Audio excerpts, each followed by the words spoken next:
سڑکوں پر دوڑتی خوبصورت گاڑیوں میں لوگ رنگ و ڈیزائن دیکھتے ہیں، ان کی رفتار دیکھی جاتی ہے، کیونکہ عام انسان کو یہی چیز متاثر کرتی ہے۔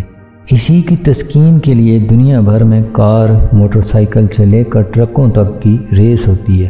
لیکن اگر آپ سڑک پر دوڑتی کسی گاڑی کے ڈرائیور سے پوچھیں تو وہ سب سے پہلے اس کی بریک دیکھتا ہے۔ اسی لیے پرانی بریک یعنی وہیل لاک سسٹم سستا ہونے کے باوجود چھوڑ کر مہنگا ABS سسٹم آج ڈرائیور کا پسندیدہ ہے۔ یہ دیو ہیکل جہاز جو فضاؤں میں اڑ رہے ہیں، ان کے پائلٹ کو بھی پتہ ہوتا ہے کہ آخر نیچے اترنا ہے۔ ایک محدود رن وے پر اس آہنی پرندے کو روکنا ہے، جسے اس رفتار پر اکیلا بریک سسٹم روک ہی نہیں سکتا۔ اس لیے وہ اترتے ہی انجن کی طاقت پلٹ دیتے ہیں۔ جہاز کے پروں پر آہنی پردے اٹھ جاتے ہیں جو ہوا کو ٹکر دے کر جہاز کی رفتار توڑ دیتے ہیں۔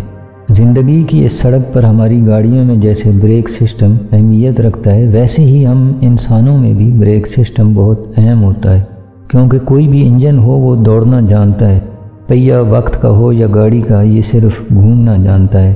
جو سٹیئرنگ پر بیٹھا ہوتا ہے اس کا شعور طے کر رہا ہوتا ہے اس سڑک پر کہاں رفتار بڑھانی ہے اور کہاں فوراً بریک لگانی ہے۔ ایک لذیذ کھانا کھاتے پیٹ کی ضرورت پوری ہونے کے بعد کیا آپ ہاتھ روک سکتے ہیں؟ کسی محفل میں بات کرتے کیا اپنی زبان روک سکتے ہیں؟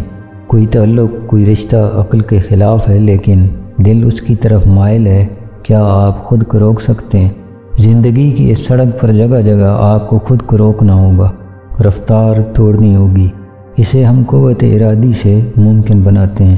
نفس کے انجن کی قوت اپنے ارادے سے پلٹ دینا ہی ہماری اصل طاقت ہے۔